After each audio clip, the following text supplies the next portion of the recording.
How to unlink Instagram from Facebook account. Hi everyone, it's Sophia to assist you today. Without any delay, let's jump right in. First, open Instagram. Log into your account, then go to your profile located on bottom right corner of your screen. Then click on three lines on top right corner of your screen. Then click on Account Center. In here, click on Sharing Across Profile or simply scroll down to Accounts.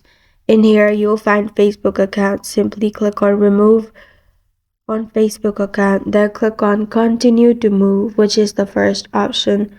Then click on Continue. Click on Yes, Finishing Moving.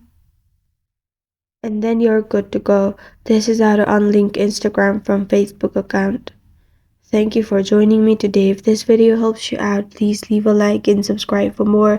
Got a question or want to suggest a topic? Comment below. I'm Sophia signing off. Until next time.